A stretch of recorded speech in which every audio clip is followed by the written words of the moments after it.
Hey detailers, podcast sponsor Joe here from Order Fiber Australia. As pro detailers, we are all about using the highest quality products for our customers when it comes to compounds, chemicals, and ceramic coatings. But what about microfiber? Are you using cheap towels that get used once and then tossed into the bin? You need to try out our amazing Order Fiber range of microfiber. Seriously, it is the best stuff going around. Use our exclusive podcast code 15DDUP and get 15% off when you purchase any of our premium Korean or Chinese made microfiber. We have a wide range of products that are tailor-made to last a long haul, so you get the best value for money and your customers will appreciate it. Go to orderfiber.com.au or find us on Instagram to make your purchase and check out our range. Now back to the podcast. Welcome to the Detailing Down Under podcast, the place for everything auto detailing in Australia right now. Here's your host, Dale Guthrie.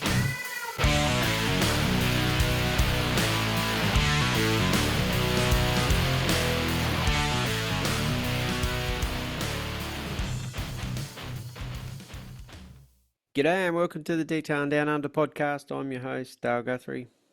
Welcome back for another fortnightly episode. So, hope everyone is staying busy and flat out. So, but yeah, not much else on my front to report. So everything's going well. Doing some recordings, also. So that's been good, and yeah, everything's going well here. So, just a couple of events. I think I might have already noted, but they were coming up this week anyway. But the Ivan LaCroix.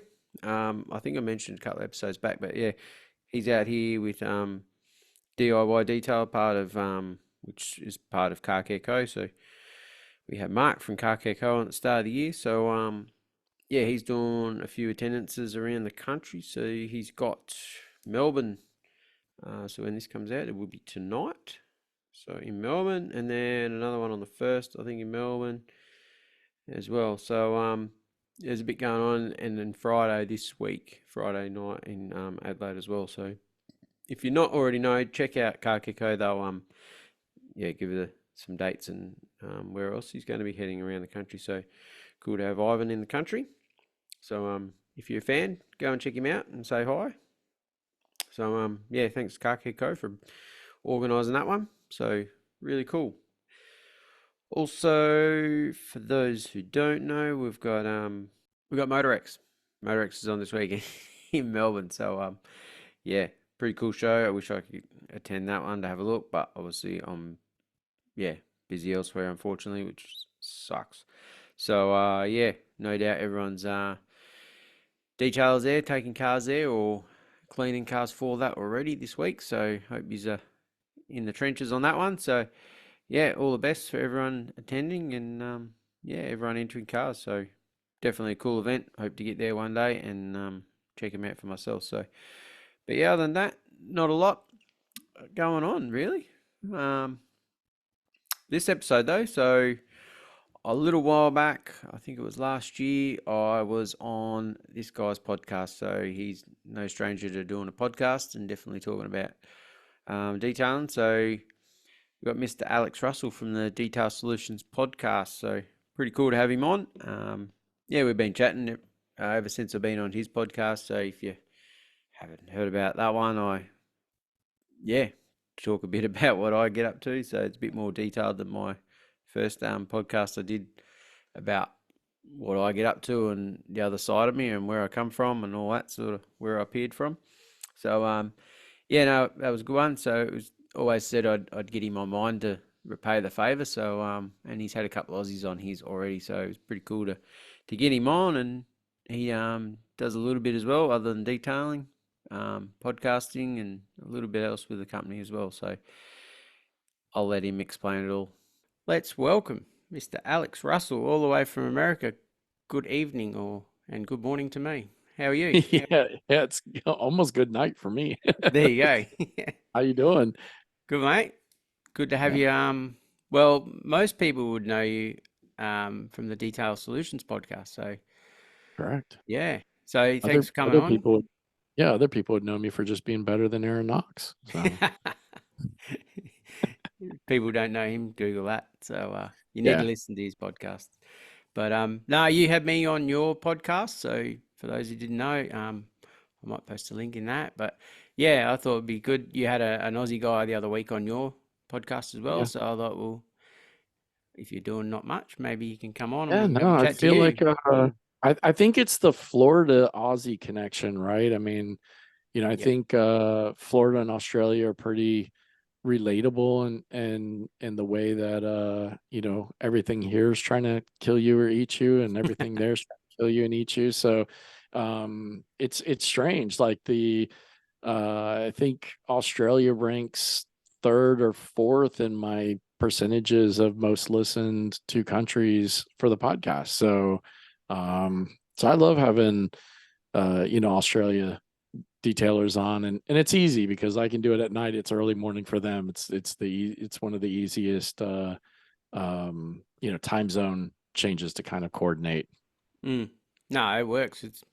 So it worked for me last time on yours, and that will get you on here today and put you behind the other side of the mic, I guess. The other end of the table. Yeah. I get to sit back and relax. I don't have to think too much. No. So for those who don't know, you actually run a detailing business on the side as well, don't you? And that's well, not necessarily on the side. It is my main hustle. It is full-time what gig. pays the bills sometimes. Or maybe podcast on the side. There we go. Yeah, podcast on the side. Yeah, podcast is the side hustle. Detailing is the main chick. Yeah.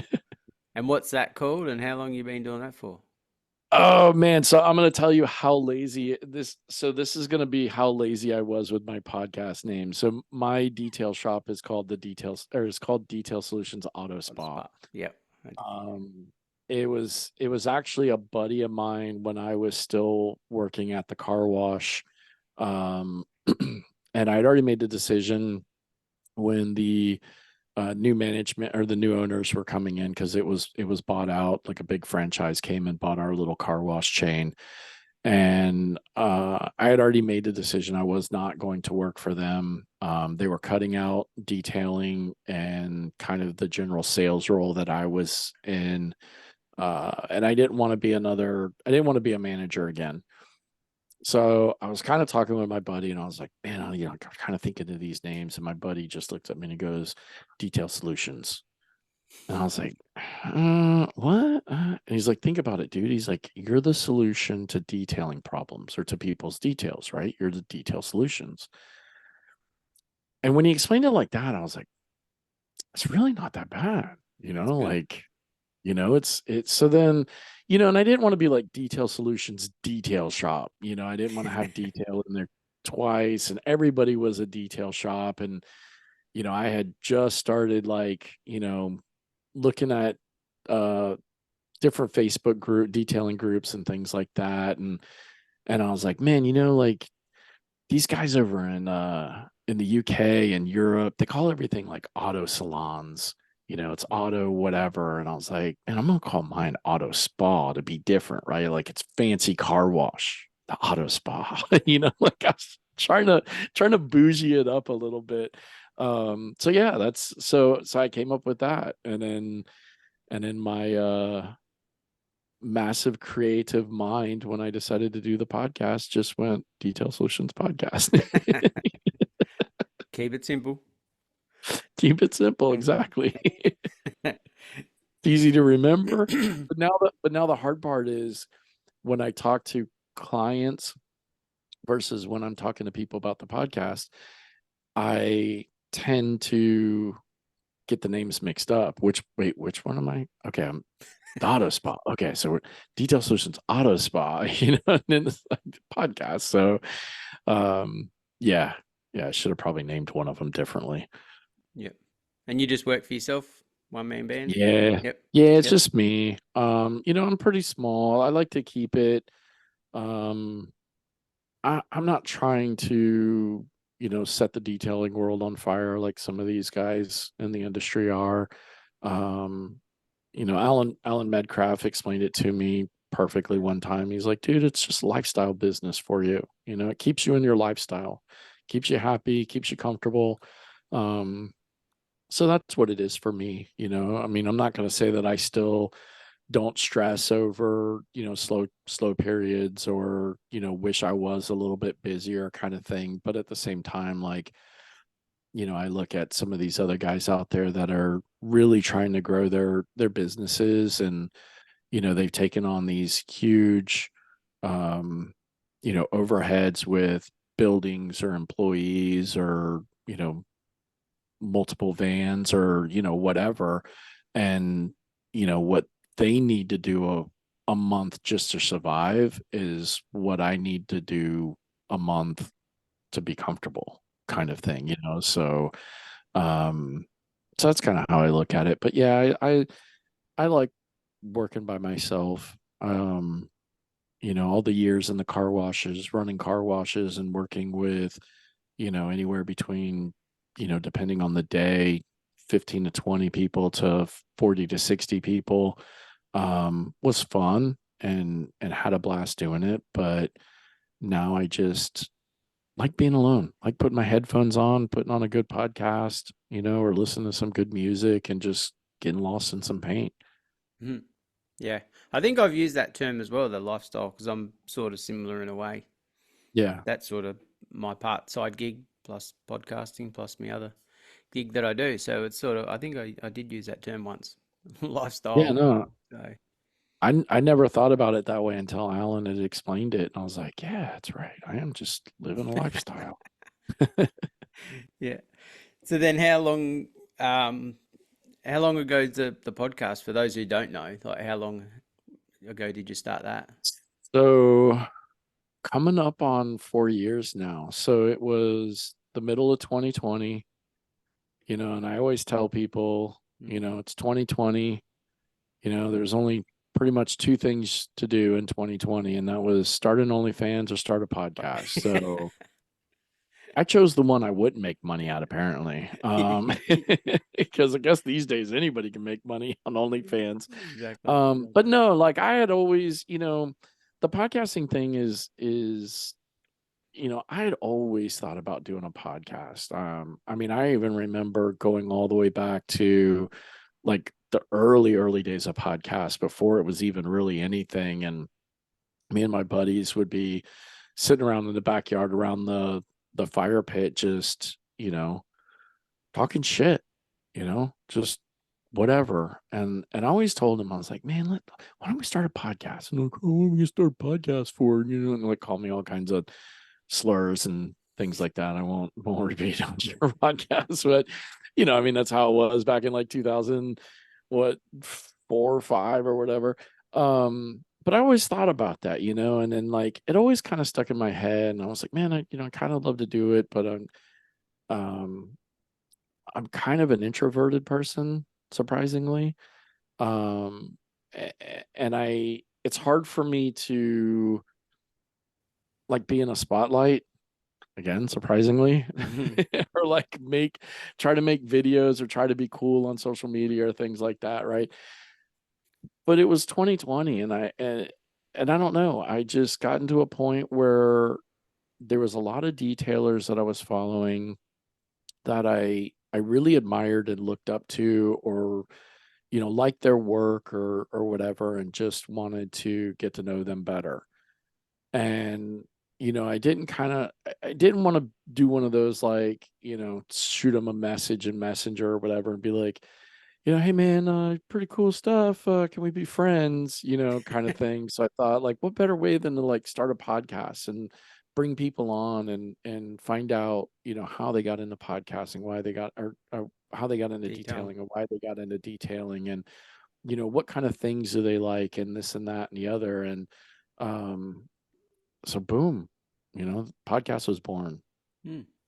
Were you worried at the start? Because I always thought this, because there's a lot of more experienced people than me. Like, just because you start a podcast, you're meant to be like the expert and know everything. Were you always worried when you started? Like, oh, I didn't know that. Or once you done more episodes, you were learning a lot more and think, far out, I don't know this much Yeah, and stuff like that. yeah, I think it was kind of a learn as I went, because at the time there weren't really a lot of detailing podcasts. I mean, it was like Jembo's podcast, auto detailing podcast, and the Pints and Polishing podcast, and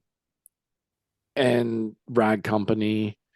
Those were the three kind of big ones. And then Dan's podcast, the Owner's Pride podcast. Those are like kind of the four big ones, and they all kind of did something different than each other and kind of different than what I was wanting to do, obviously, with like this just kind of, get to know you kind of style, question and answer type thing.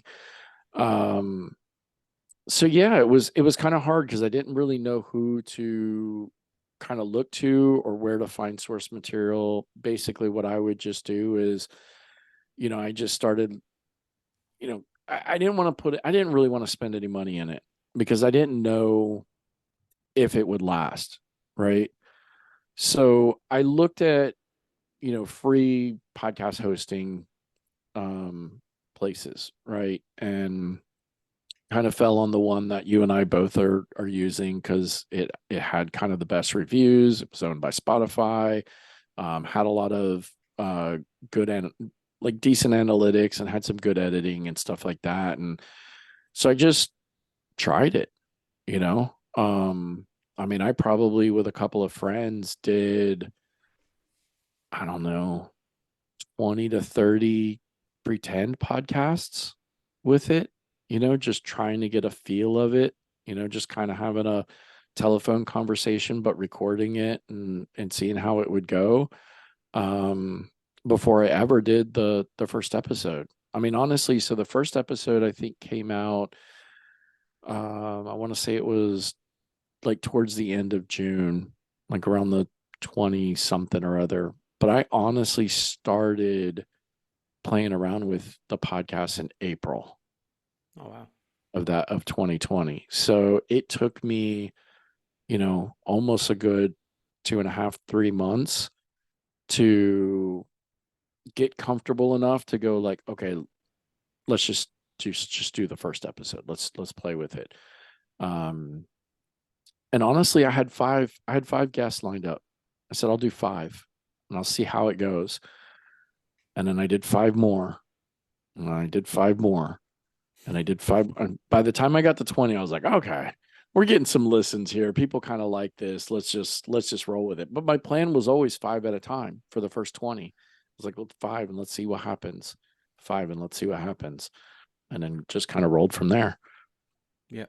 Yeah. So I remember I reached out to you because I was thinking when I was going to start this one, and I'm like, Yeah. I asked you a few questions and yeah, and then I sussed out the Spotify side of things. And yeah, it was, I didn't do any test episodes. I think I literally just Dove right in the deep end. I just messaged Matty Gibbon. I said, "Hey, you want to come on as the first guest?" And he can talk, so it was good. So, but yeah, I think I've changed since I started. Like, come a long way in a way, but yeah, I'm no experience, and you're probably the same. You had no experience. You're not like a media Absolutely. background or yeah. anything. I So still don't know I still don't know what I'm doing, Dale, honestly. I'm the Like, same. like I just push a button and talk. But no, like it's evolved over the years. I mean, originally I would, when I had guests on, I would stalk their social medias and try to think of questions to ask them, right? And I would have like a list of like 14 to 15 questions.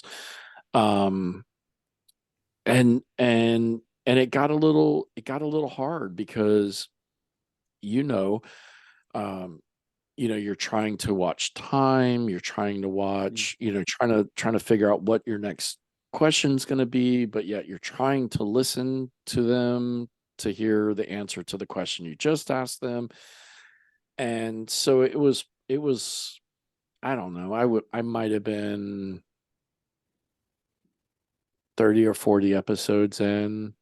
I think it was like season 3 or season 4. I think I was calling it maybe season 5 because I was doing 10 episode seasons. Oh, I yeah. would do 9 Q&As, and then the 10th one would be a topic answer or topic episode. but I got to whatever it was, like 40 or 50 episodes in, which would have been season 4, season 5. And I had a buddy on, Giancarlo. A lot of people here in the States know him, G. We've had him on the podcast a number of times, but it was the first time I had him on, and he was kind of a last minute guest.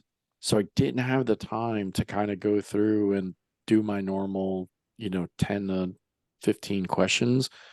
So I just hopped on and was like, dude, we're going to wing this, and it ended up being what the podcast has kind of become now, where I don't have any questions.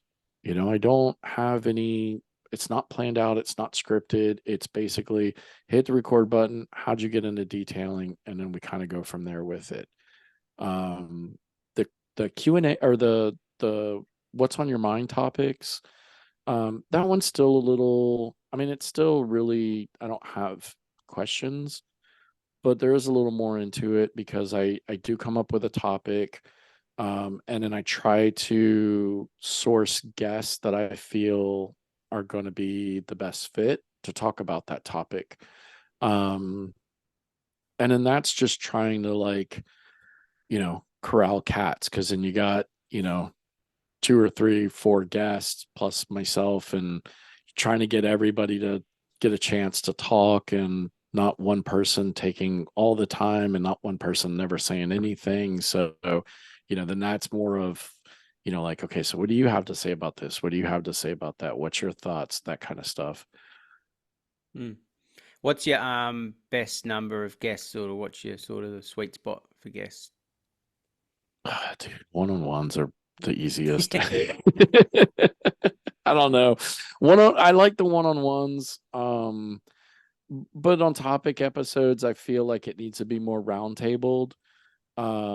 So, 4, or well, I would say three guests. And Three's pretty good, yeah. Yeah, I mean, I used to try and do 2 guests when I had a co-host. So it'd be 2 guests and then myself and my co-host. So there would be 4 total.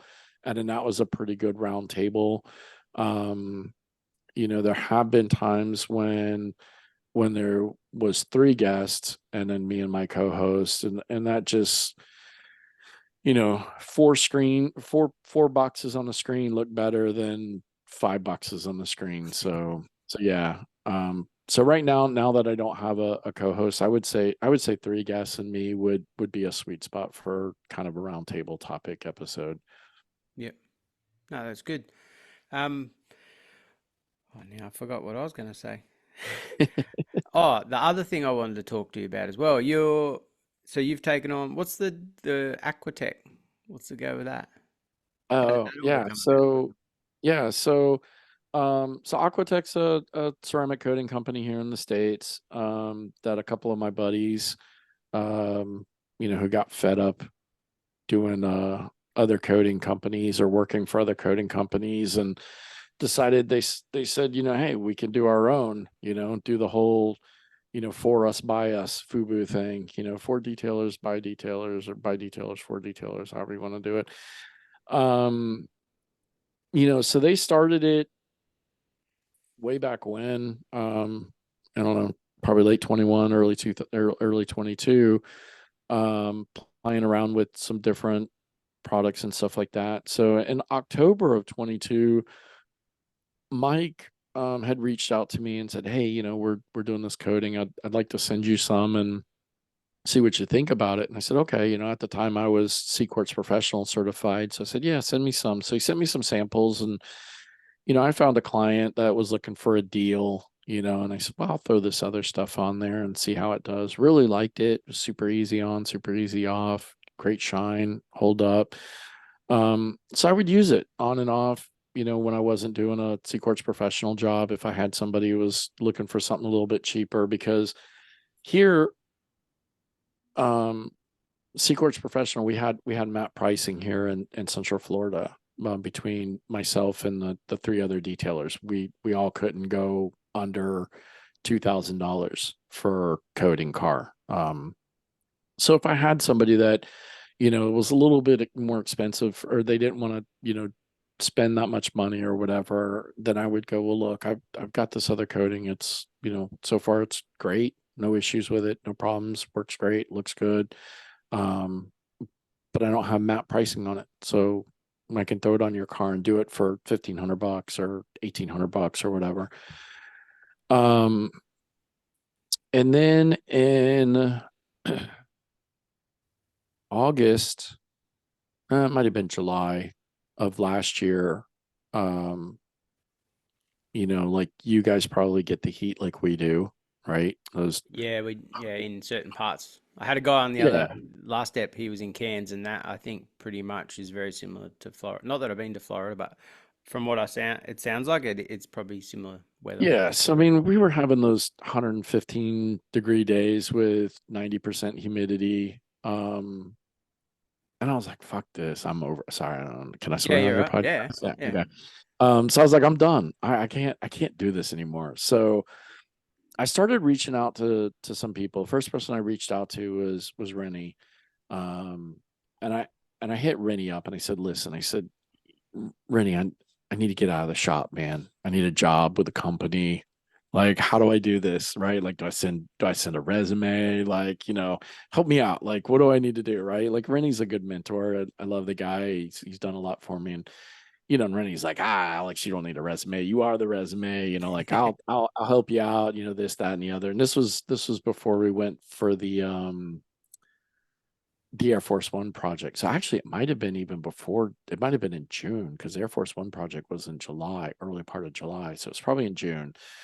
So I after came back from Air Force One, talked with Rennie a little bit. I reached out to David Patterson from Oberk. Because he used to work for Lake Country and kind of bent his ear a little bit about, like, hey, you've worked for a company before. Like, what should I do? What should I not do? And who should I talk to? And then I had reached out to my buddy Mike Cardenas, who had started Aquatech with his partner Jason, because he had worked for Sonax and Ceramic Pro and a couple other brands. And he had run 22 PLE in the States. And so I was kind of bending his ear too, like, hey, like, what should I do? What should I do? And he's like, man, we'd love for you to work for Aquatech, but, we're just not making any money to pay you. And I was like, no, I'm not asking you for a job. I'm just, asking you, like, just getting some advice. And so I don't know, a couple of days later, him and Jason called me and they're like, hey, we want to do something with you. Like, we'll figure it out, like we can't really pay you, but we'll pay you. So I looked at it as cool, foot in the door, right? Like, hopefully I can help them. They're great guys. It's a great product. If it doesn't work out, now I've got experience, right? I can go That's right. somewhere else and be like, hey, I did this. So that's kind of how the Aquatech thing started working for them. And I'll tell you what, it's been great because the guys are really understanding. They want to grow the brand. We know we got to kind of take the crawl before you can walk, before you can run kind of aspect. So we're trying to do everything that we can right versus just making a big splash and then being like, oh shit, maybe we need to go back and do this. Maybe we need to go back and do this. So we're trying to, with our knowledge, trying to do whatever we can to do it right, grow it the right way, have just a really great product that people enjoy and it holds up and works. And so far, knock on wood, it's been working great. That first car I put it on, it's over a year and a half now. The first test car that I did or guinea pig car, I should say. And I see that car every week for maintenance.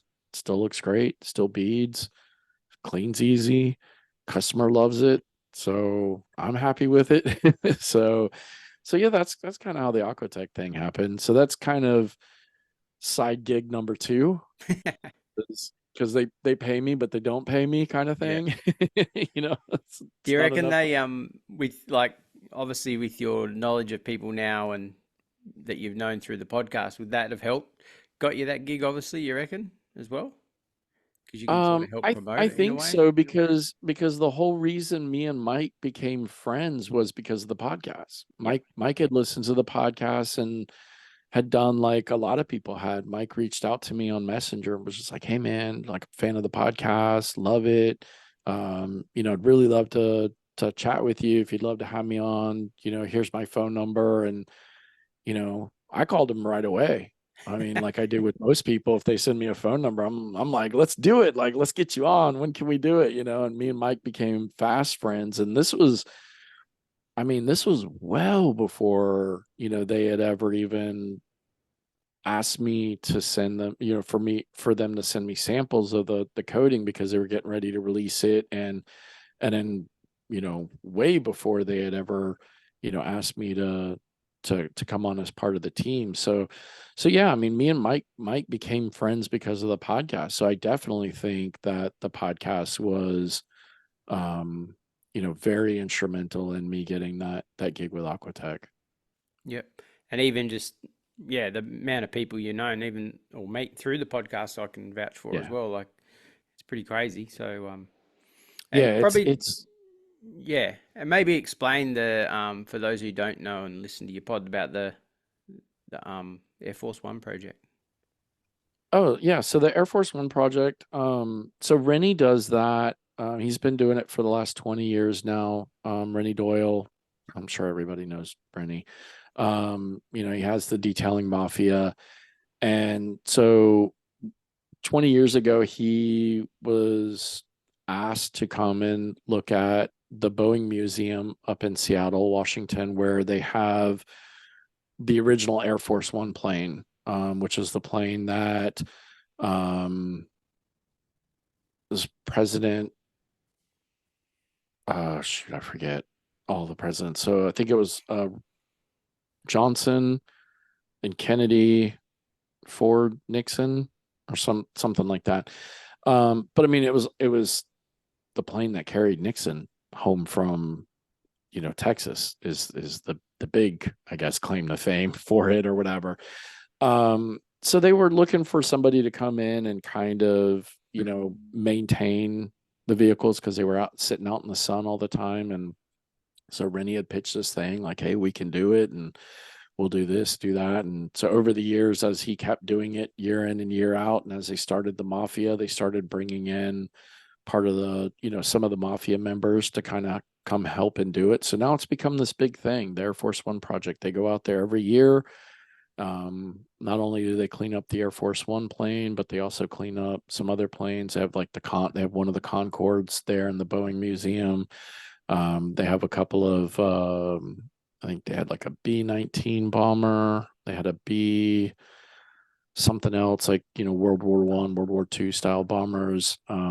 They've got like serial number one of the Boeing 727, 747, 787 there, like, and you can go in and kind of walk through them. And they have different warplanes and biplanes and all kinds of stuff. So yeah, so Rennie does that every year. It is a Mafia event. It's usually kind of private because it is a job site.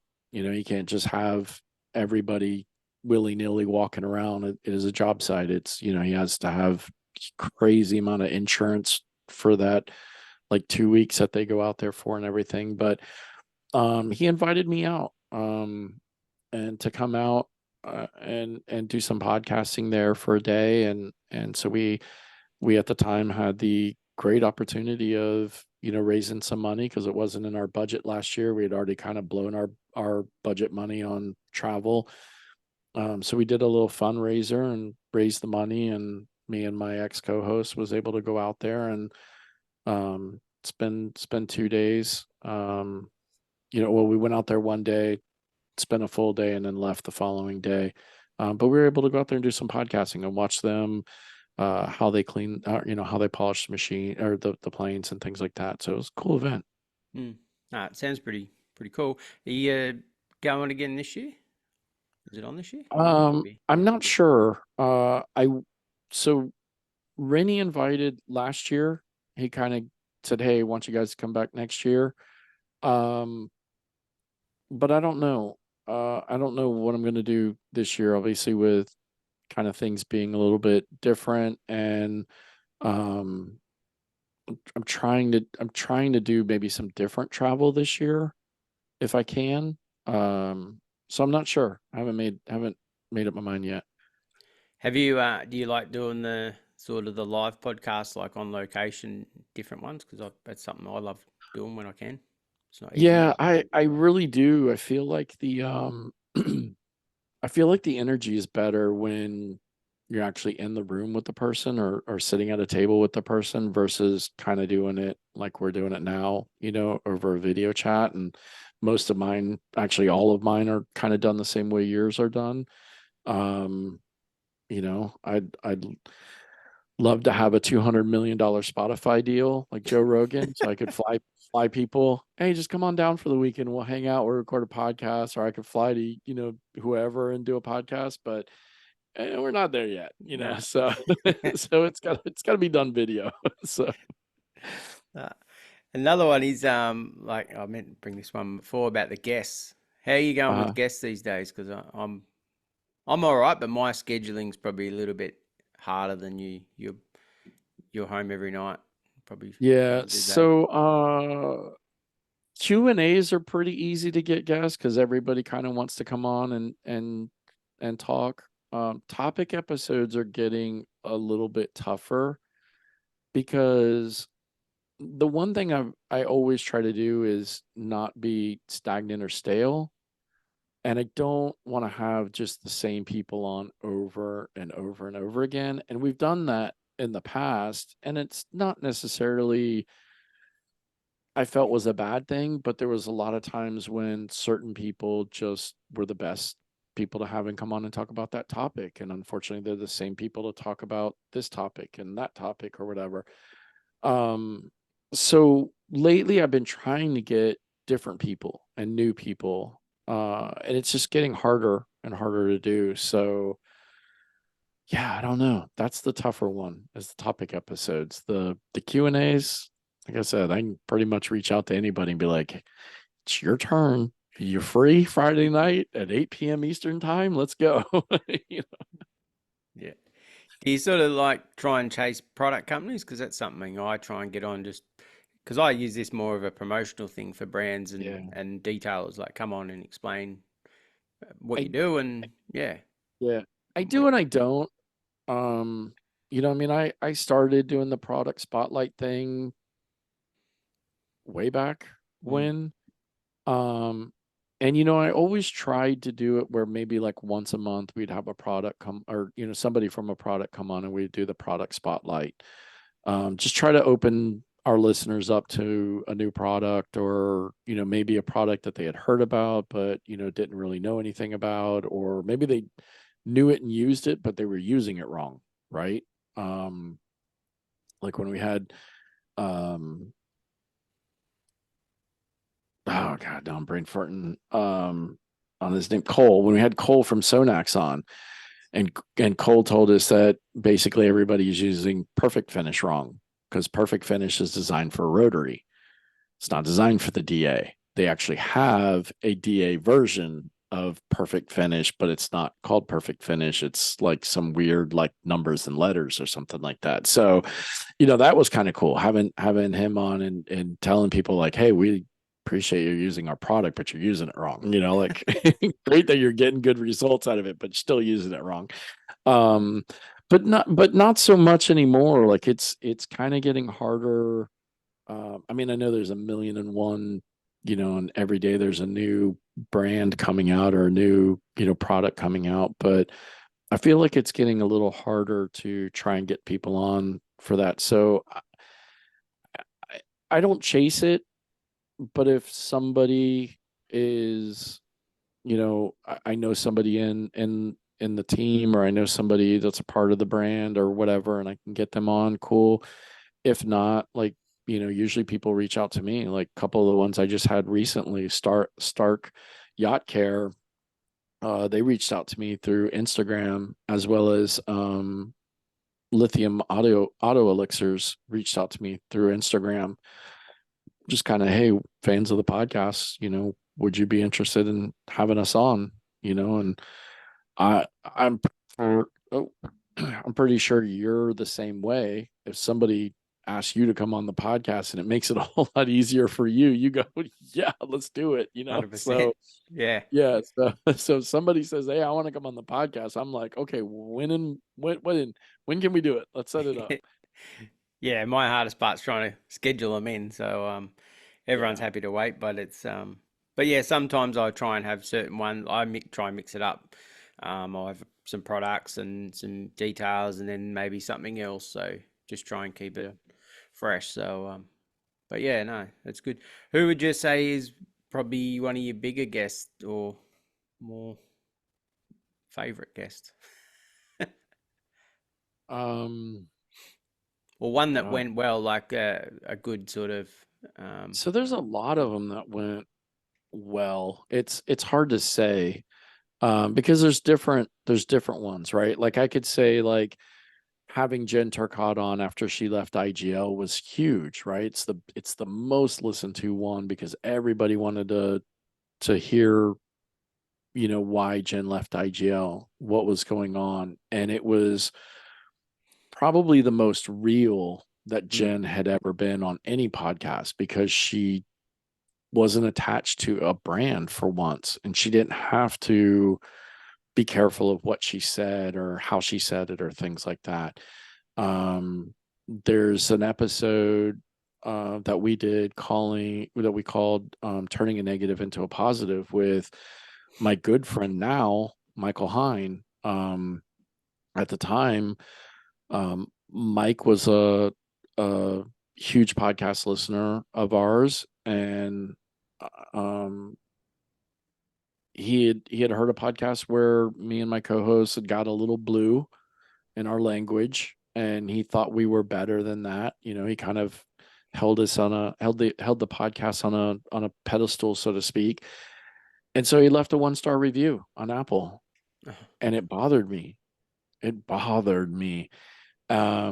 So we had gotten on the podcast and talked about it, and he heard it. So he messaged me, and I said, look, here's my phone number, call me. And he called me, and he explained why, and rescinded his 1-star review and made it a 5-star review. So we had him on the podcast to talk about it. And it still to this day is the only podcast. Now, it doesn't have as many listens as a lot of the other ones because it was very early on, and a lot of people don't go back and listen to all the older ones. But it's still to this day the one podcast that has 100% retention for the full hour of the podcast. So that one's a favorite for me because from start to finish, people listen to it the whole time. And what's crazy about it is when we recorded that podcast, I remember getting off the phone or getting off and talking to my old co-host at the time afterwards, and I was like, dude, that was the worst podcast we've ever done. I was absolutely miserable. And he's like, what do you mean? It was a good podcast. And I was like, it's complete garbage. And it proved me wrong. It's the only one that's 100% listened all the way through, And then there's other ones. There's, I mean, getting Noxie on and talking about the TV show here in the States, Dirty Old Cars, and then getting him to cry on the podcast because he was talking about his mom, and his mom had passed away like a couple of years prior. And, he just got emotional, and he cried on the podcast, not once, but we did it twice. We got him to cry twice on the podcast because the first time we recorded it, the audio wasn't that good. So we had to redo it. And we got him to cry again the second time, even though he knew it was coming. He'll say he still swears that he didn't cry, but he did. There was tears. I saw him. And then I don't know, man, there's other ones like, just hearing how detailing changed people's lives. Derek Copes was another big one. Derek Copes is that detail guy, or the dopest detailer guy in Philly, if anybody looks him up. And he was dealing drugs and went to jail and got out, and had to make a decision, and he started washing cars, and and then he's, grown into, this awesome detailer, and he's in Philly. He does all the Philadelphia Eagles football team players pretty much. He gets the 76ers basketball, like the Phillies baseball. Like he's just connected with all the sports guys now, sports teams in Philly doing detailing their cars and stuff. But like hearing how detailing changed his life, and kept him, from dying early or being, put back in jail, things like that, or people that were, maybe homeless and living in their car and spent their last $200 or $300 to buy detailing products to go out and detail cars the next day so that they could, afford a hotel room for their family, and then grew the business from there. It's those types of stories, right? Like those stories that are kind of feel good stories, the people that have overcome versus, I feel like my story's boring. I worked at a car wash and I became a detailer and I started a podcast. Like, what to do? Like, And the ongoing joke that you don't polish rockers. yeah, yeah. And the ongoing joke that I don't polish rockers. Although when Paint Assassins was a Facebook group and they used to do monthly paint corrections of the month, I actually won paint correction of the month for polishing rockers. So, I mean, yeah. So how is the one that we always sort of keep an eye on what you guys do in America? How is the market over there at the moment? Are people spending money, or is everyone sort of still Dude, holding out? I think it depends on who you talk to. Yeah. Like you talk to me, ain't nobody spending shit. Like I'm slow. I mean, it's April. April's usually always a slow month for me. Um, but I don't know. Like I talk to a lot of guys and they're slow. I even talk to people that aren't even in detailing, right? Like I've got a neighbor next to me at the complex where my shop is, who's a plumber, right? And he's bitching, he's slow. He's a plumber, right? Like he should never be slow. No. Um, so I don't know. I mean, and then I talk to some people and they're booked out, they're busy, they're cranking, but I always, I don't know. I'm always very real with anything that I tell people because I don't want to um I don't want to misdirect anybody or anything. But the one thing I feel like detailers is very kind of how we were in the car wash industry. We would be, have friends or owners or whatever of different car washes, and you never told them how many cars you washed in a day. You never told them how much you were, you always exaggerated it. It was always the true number plus, whatever, right? And so sometimes I feel like that's kind of how detailers are. And again, it's social media, right? Like you want to look like you're the biggest, the baddest, the whoever on social media when really like you're probably eating bologna sandwiches. You're, so I don't know, man. I think it depends on who you talk to, really, and then Yeah. it's like, how genuine are they being with you? But I'll tell everybody right now in April of 2024, where for me it's slow. We did come off a pretty decent March, had a pretty good March, but again, it's tax season here for us, so I think yesterday was tax day.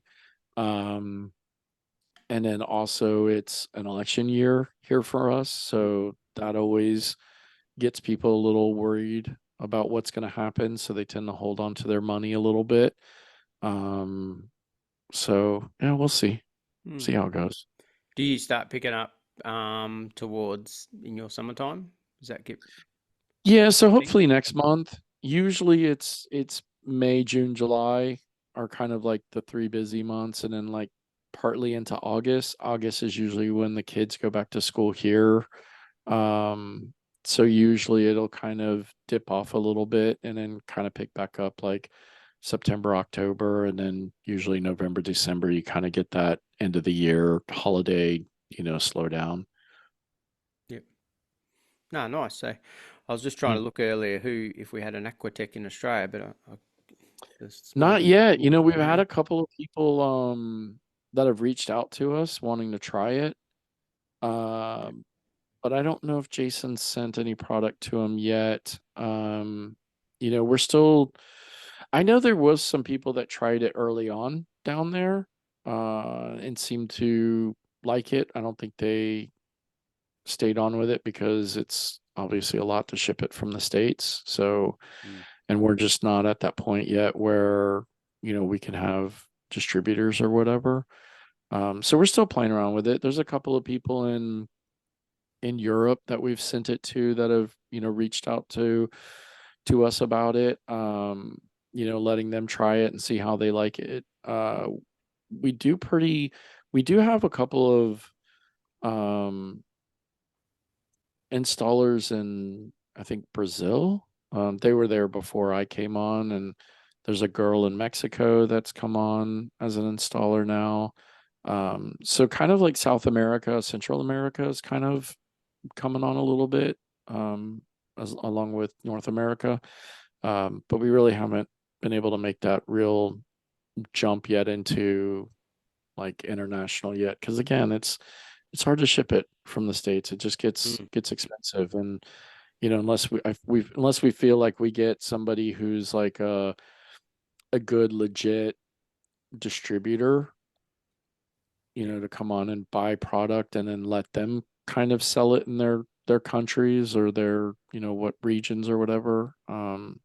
That would probably be the better way for us to get it to some of these other places. But I mean, right now somebody in Australia wants it and they want to pay the customs and the shipping. I mean, we'll send it. you know, Is it we a don't say no. We don't say no to money. no? Is it a single layer or dual layer application? It is single layer. Yeah, Yeah, that's what I love about it. Single layer, 100%. and Yeah. it honestly is probably one of the easiest on, easiest off coatings I've ever used. And I didn't really put the two and two together until actually I was talking with um Dave Patterson from O'Burt, because he used it.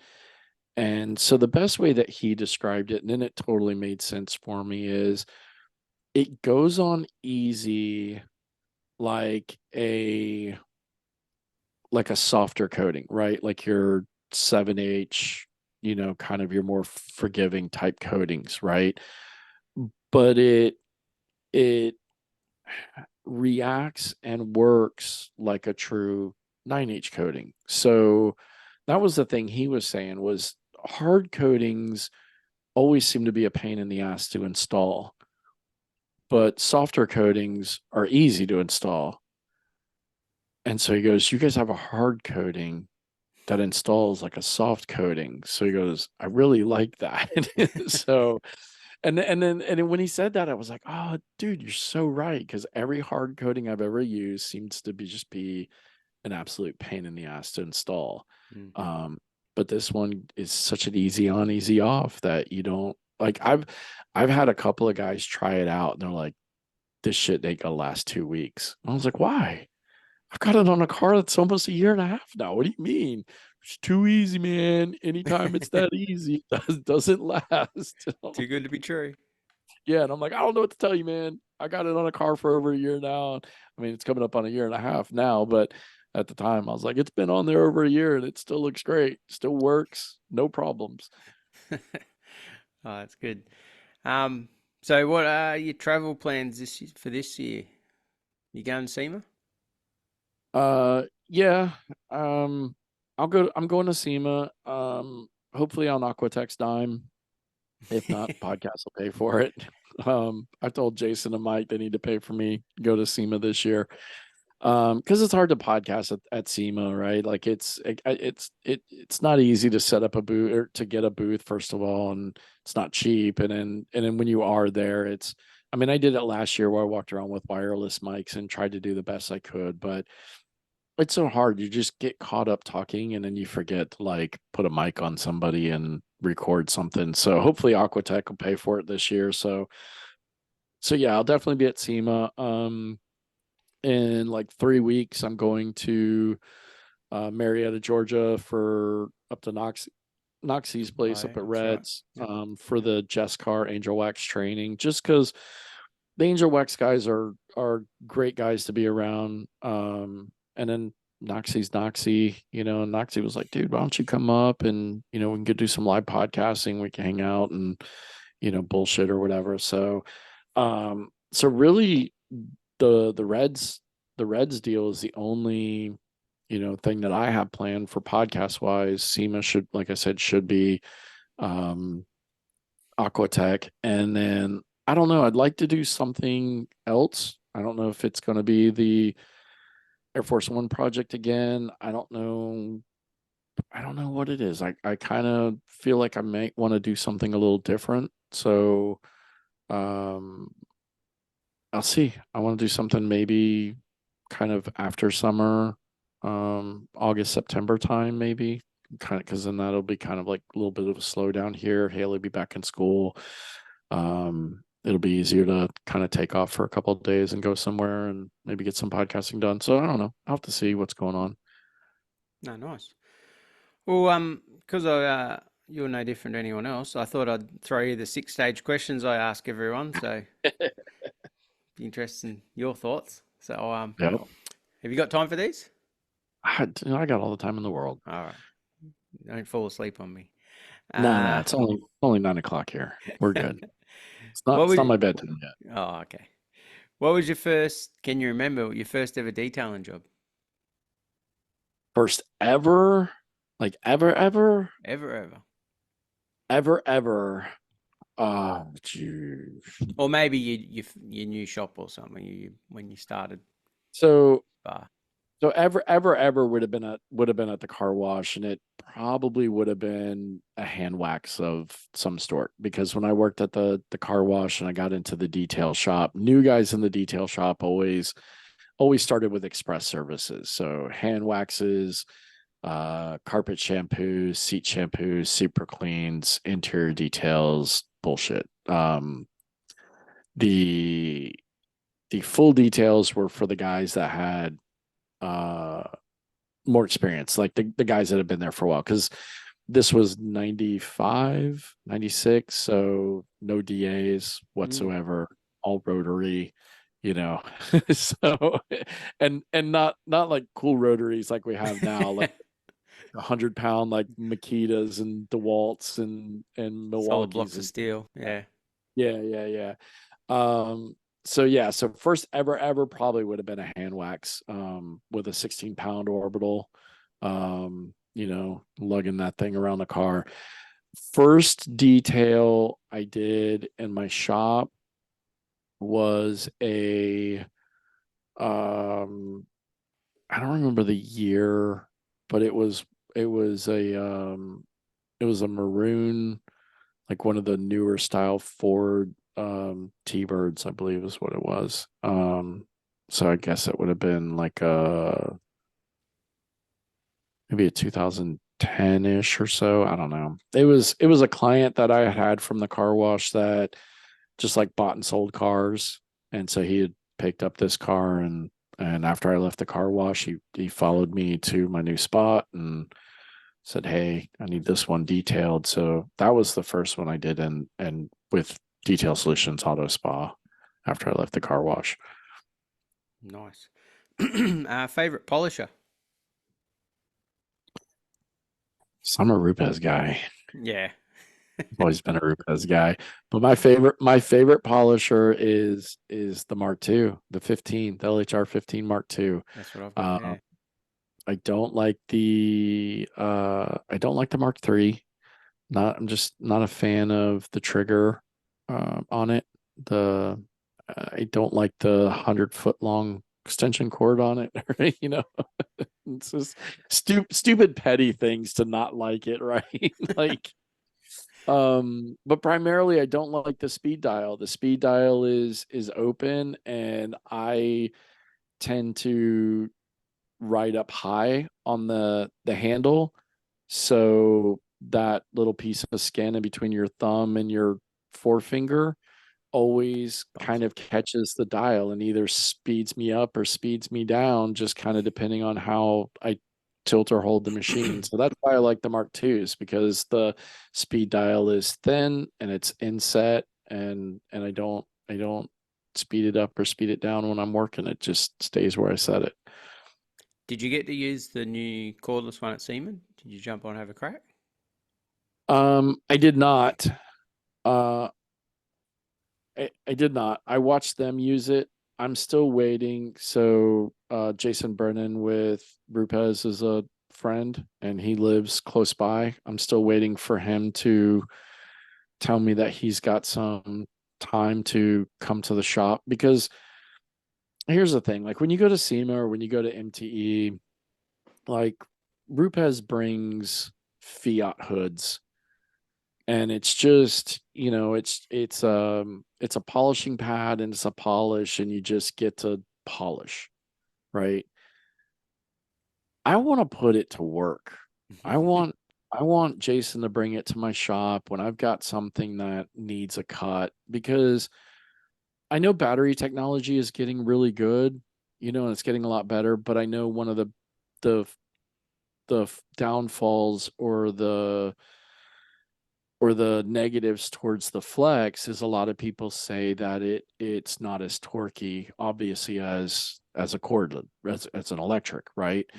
But I've heard Rupes has done whatever they've done to make the battery powered one as torquey as the electric one. So listen, I mean, anything can be cool when you're just putting a polish pad and a polish on a Fiat hood, at an expo. I want to play with it. So no, I have not yet. I'm still waiting. It is one of those tools that I want. I just don't know if I need it.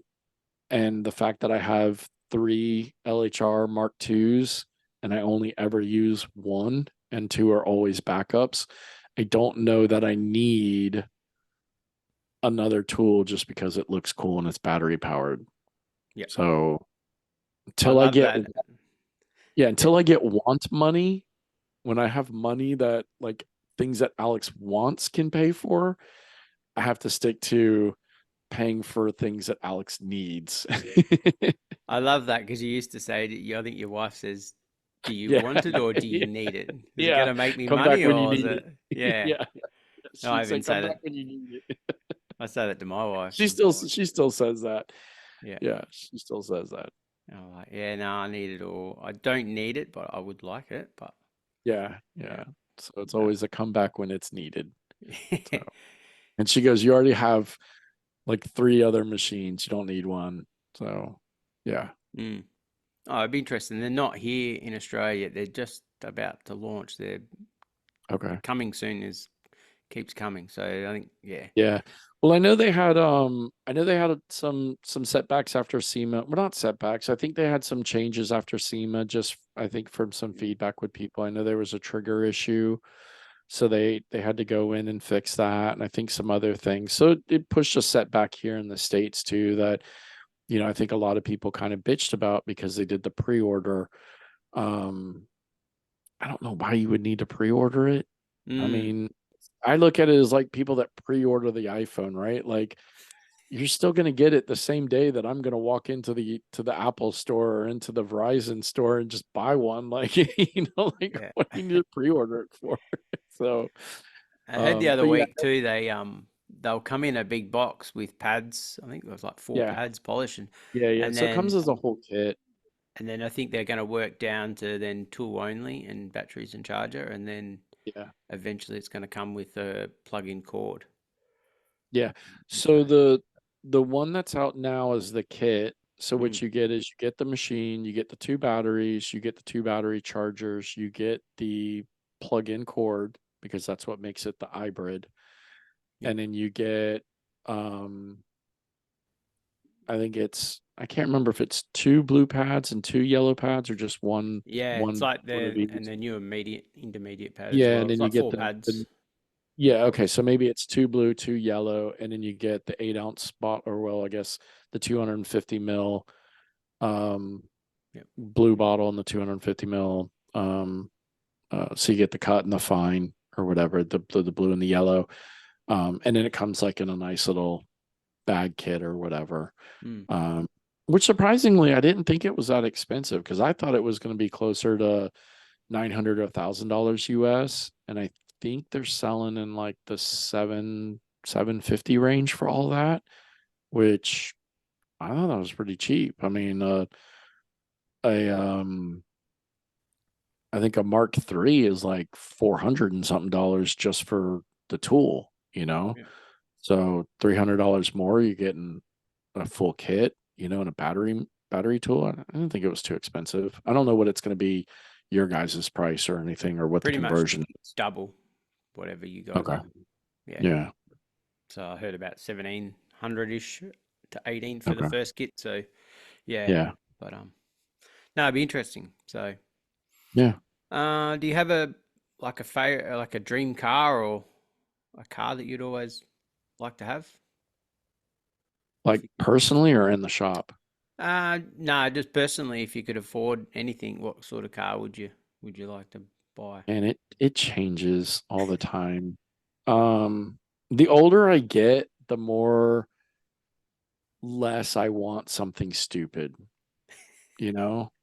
Like 10 years ago, I'd have been like lottery win, we're going Koenigsegg, we're going Bugatti, we're going LaFerrari, you know, crazy dumb shit. Now, like it's still kind of crazy dumb shit, but give me a GT3 RS, Mm. you know? I feel like a GT3 RS you could,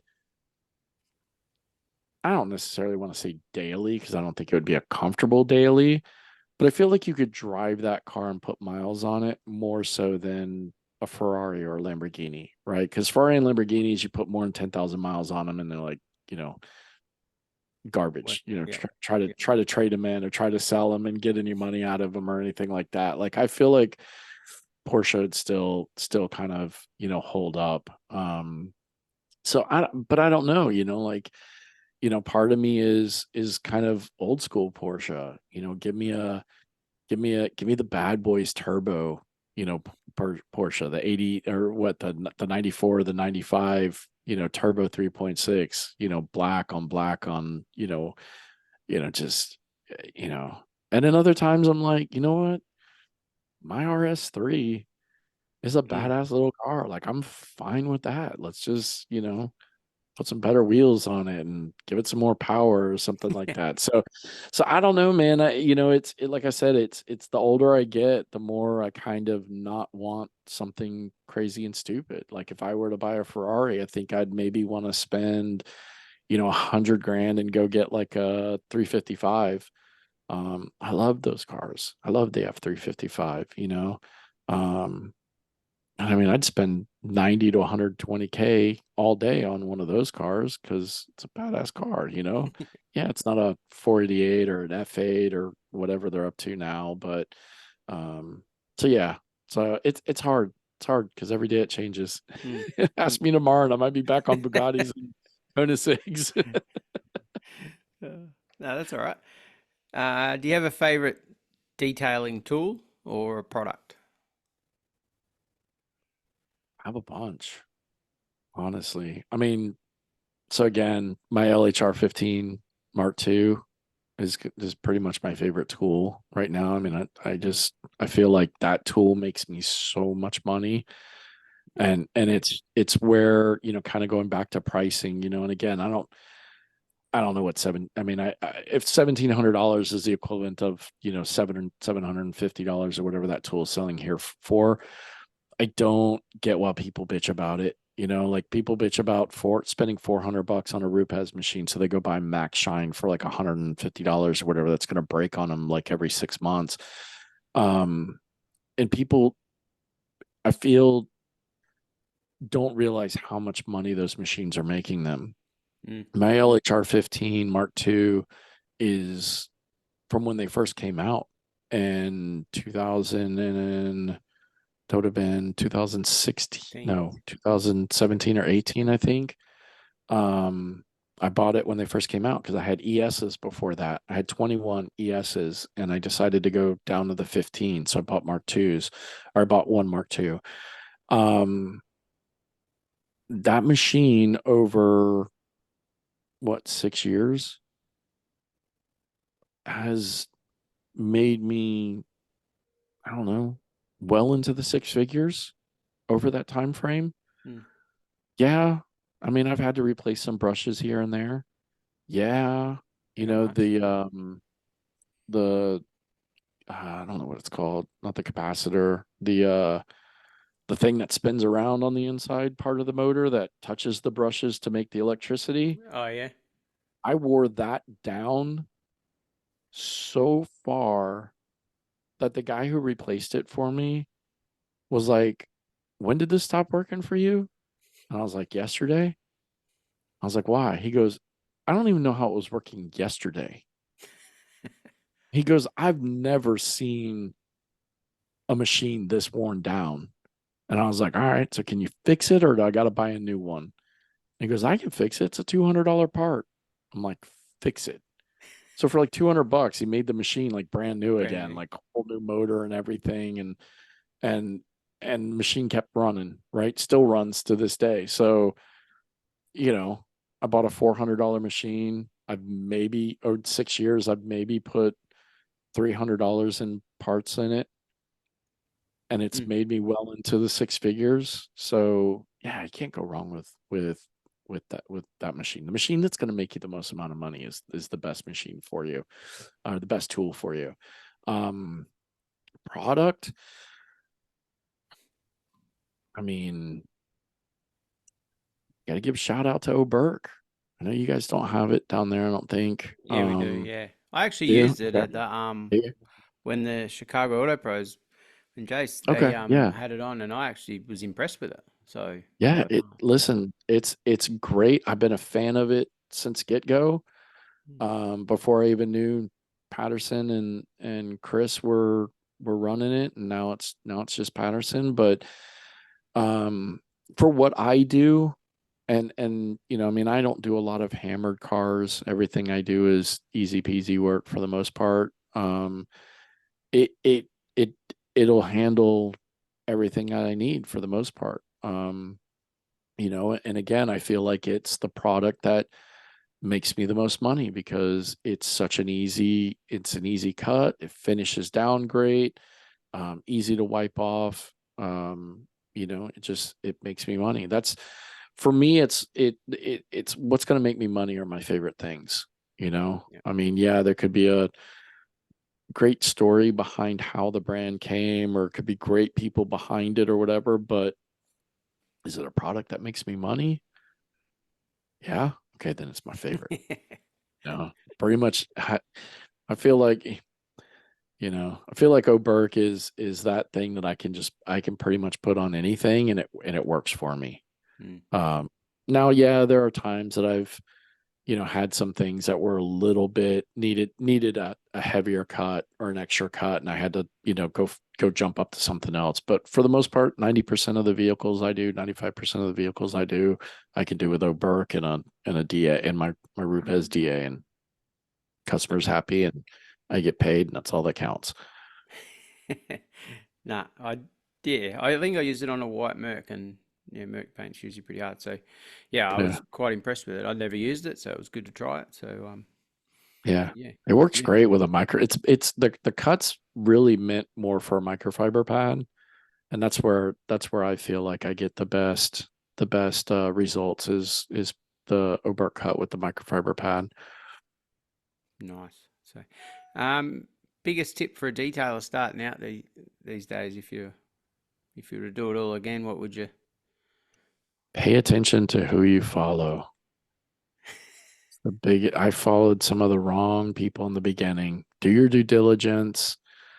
Um, there's a lot of people out there, like I kind of said earlier, right? Like social media is, kind of, they look like they're balling on social media and then they're eating, ramen or bologna sandwiches or whatever. Just pay attention to the people that you're looking up to or you're following, or, the things that you get into. Make sure you ask a lot of questions. And if they can't answer them, next, Next. you gotta move on. And I know it's kind of hard sometimes in some of the detailing forums or the detailing Facebook groups and everything. Because there's a lot of people that are in there that are just, straight up assholes when you ask a question. They don't remember that they too did not know that, however many years ago or whatever. So, um, kind of pay attention to the groups that you're in too in Facebook, see how they kind of treat people when they ask questions. And if everybody's like, that's day one shit, get out of here, man. Like, maybe that's not the group to ask you a question in. But if you see people like actually giving legit answers and trying to help people out, then that's the group to ask questions in. And yeah, don't be afraid to ask those questions, because that's how we all learn. I think that's the one thing a lot of people forget is we were all, YouTube graduates and everything at one point. You got to start somewhere. We all So started somewhere from yeah, not the much. key is So just starting and do it, figure it out, hmm. find your click. Yeah, no, I could relate to that. I'm only in one group, so that's how bad Oh, lucky you. I can't stand them. Yeah, I can't the either. I local can't Aussies and either, but local I Aussies. post podcasts in all the groups, or in a lot of the groups that I'm in. So I feel like I've got to be in them for that. Yeah, But a yeah. I lot of didn't want times, to be that guy. I didn't want to join a group just to spam him with my pod. So I was like, listen, I uh... I had to get it out there somehow, yeah, I know. I Yeah. had to get it out there somehow. So some people needed to find me. So yeah, I do it. Listen, I mean, worst case scenario is they delete your post, right? Like it goes Mm. against violations or whatever. I mean, I had that happen in Detailing Central, which is a UK Facebook group. First time I posted the podcast in there, it kept getting booted.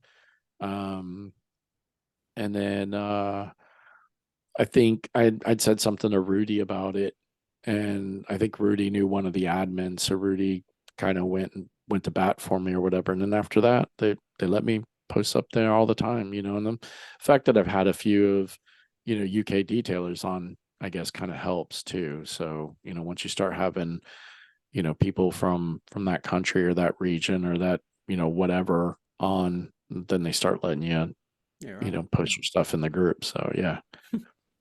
Oh, that's good. And just last one, what are your interests outside of podcasting and detailing, if you have time? Feel like I don't have any time. I'm just being a dad, being a dad, Yeah. as most people that listen to my podcast know, my daughter does all-star competition cheer. So it's a grind. So, when I'm not detailing or podcasting, I'm usually taking her to and from cheer practice. I got the night off tonight, so I could do this with you. Michelle took her tonight. And then Michelle's taking her tomorrow night because I got my podcast, but then I got to take her Thursday. I took her last night. So it's that's a full-time thing. Mm. So when I'm not doing detailing or podcasting or being a dad, I spend those few precious moments on the couch, either scrolling Facebook and Instagram looking at detailing or cheerleading or or or I'm just watching some nonsense TV show.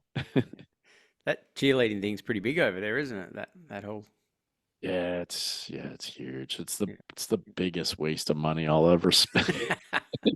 Right. And I hate to say I'm not like, for everybody who's listening and doesn't know, like I'm not saying it to be an asshole, but so usually over here, I don't know, over there, but usually over here you try to get your kids into like, soccer, football, American football, tennis, golf, baseball, basketball, things that they can get scholarships to go to school, lacrosse, swimming, kayaking, quilt making, whatever. Cheerleading does not do anything for you for scholarships Wow. to college. So it's like we dump all this money into her doing this, and it's kind of a go nowhere sport. But at the end of the day, it's something that she's passionate about. It's something that she loves. It gets her active, so she's not just sitting around, playing on a phone. Although she does do enough of that. But it helps in, I feel like kind of keys that you need towards life, being able to work with a team, having camaraderie, making friends, being able to compete in high pressure arenas or venues, and that maybe some people would get out and completely freeze up and get stage fright, and these girls go out and can remember a 2 to 2.5 minute routine that is super fast paced and, constantly moving around and flipping and jumping and everything. So yeah, well, she'll never go anywhere with it. It at least, does her thing. So yeah, it's pretty big. It's pretty crazy. Oh, could be worse, I guess. Could be into some sort of Yeah. motorsport or something, and it's super Yeah. expensive. And Yeah, she could be into like rugby or something, like, she's getting Yeah. killed or whatever all the time. So yeah. yeah. Oh, that's good. So, how can anyone reach out to you and want to chat to you or whatever? What's all your Yeah. socials? So, pretty much, Facebook, just Alex Russell. I don't know how many of us are there, but you can just find me there. Instagram, it's at arussell5150. And then the podcast is the Detail Solutions Podcast, pretty much everywhere. It's the Detail Solutions, or I think it's just Detail Solutions Podcast on Facebook. It's the Detail Solutions Podcast discussion group is a private group that I have that people can join, and that's pretty much where, if anybody has any questions or comments or topic ideas or whatever, they can pretty much post there. It's where I post a lot of the things, either that links to the podcast or what I'm if I've got looking for guests or things like that, it's kind of there. On Instagram, I believe it's the Detail Solutions Podcast on Instagram. TikTok is the Detail Solutions Pod, because there's not enough letters for cast. And then YouTube is the Detail Solutions Podcast and the number 1, because we had to redo YouTube after the whole incident. The past, yeah. Yeah, after the past. So yeah, I mean, that's pretty much, where everybody can find me. I'm not too hard to find. But yeah, usually people reach out to me. I'm pretty quick to respond, unless, for some reason I'm doing a podcast or working on a car or something like that. And, again, with being kind of myself and a lifestyle, I can kind of take breaks whenever I want to while I'm working on a car. So usually every, 15 or 20 minutes, I'll stop for 5 or 10 minutes and kind of scroll through social media and see if anybody's reached out or anything like that. Reach back to. No, he's very responsive, so I can vouch for that. Yeah. So, well, thanks heaps, Alex, for coming on, and it's good. Yeah, to appreciate you having me on, man.